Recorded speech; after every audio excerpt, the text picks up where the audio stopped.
বিএনপিকে খোঁচাখুচি করলে বিএনপি দেশে থাকতে পারবে না।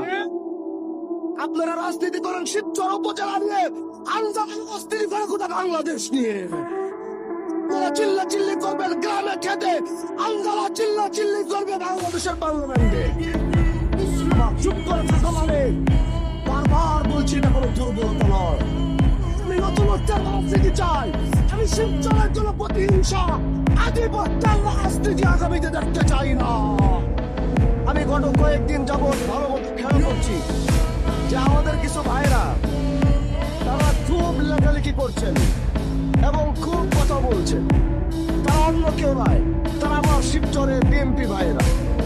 কিন্তু আমি তাদেরকে একটা কথা বলতে চাই, আপনারা কি এটা মনে করছেন না যে আমি হামজালা নির্বাচিত হওয়ার পর আমার একটা নেতৃবৃন্দ কারোর সাথে কোনো খারাপ ব্যবহার করেনি? আমার একটা নেতৃবৃন্দ কাউকে হুমকি ধামকি দেয় নাই। আমি হামজালা এমপি হওয়ার আগে যে আমার কতটুকু পাওয়ার ছিল এই শিবচরের মাটিতে, এটা কি আপনারা দেখেন নাই? তাহলে আপনারা কি মনে করছেন আমি চুপ করে আছি? কারণ আমি শান্তি চাই। আমি শিবচরের প্রত্যেকটা মানুষকে নিয়ে কাজ করতে চাই। আমি শিবচরের প্রতিটা দলের সদস্যদেরকে নিয়ে কাজ করতে চাই। আমার চুপ করে থাকা মানে আমার কোনো দুর্বলতা নয়। যদি মনে করেন হামজালা চুপ করে থাকা দুর্বলতা, তাহলে সেটা আপনাদের ভুল, আপনাদের চিন্তায় ভুল ধরেছে। হামজালা চুপ করে থাকা মানে হামজালা শিবচরের মাটিতে শান্তি চায়।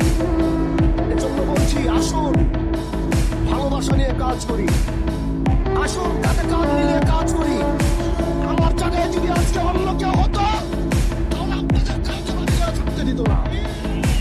আমার জায়গায় যদি অন্য কেউ হতো, কাউকে ঠিক মতো চলতে দিত না, বাড়িঘর থেকে বের হতে দিত না। আমি আপনাদের বাক স্বাধীনতা দিয়েছি, আপনারা লেখালেখি করবেন, সেই স্বাধীনতা শিবচরের মানুষকে দিয়েছি। আগের রোগীর বিরুদ্ধে দেশের একজন কেউ কলম করতে পারে নাই। আমি শিবচরের মানুষকে সেই বাক স্বাধীনতা দিয়েছি।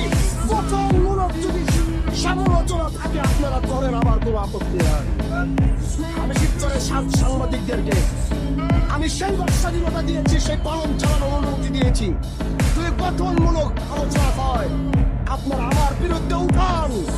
আমি জবাবদিহিতার মধ্যে থাকতে চাই, আমি জবাবদিহিতার বাইরে কোনো কাজ করতে চাই না।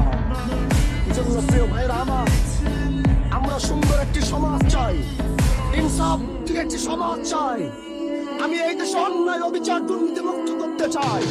আমি বারবার বলছি, যারা চাঁদাবাজি করছেন, আমি বারবার বলছি, যারা অন্যায় করছেন, মাদক ব্যবসা করছেন, শুধু রমজান থেকে একটু ছাড় দিচ্ছি, ভালো হয়ে যাওয়ার সুযোগ দিচ্ছি, আজকে আগুন ধরিয়ে দিব আমি। একজন চাঁদাবাজ এই শিবচরের মাটিতে থাকতে পারবে না। বাস স্ট্যান্ডে নিজে গিয়েছি, বারবার সময় দিচ্ছি, সুযোগ দিচ্ছি।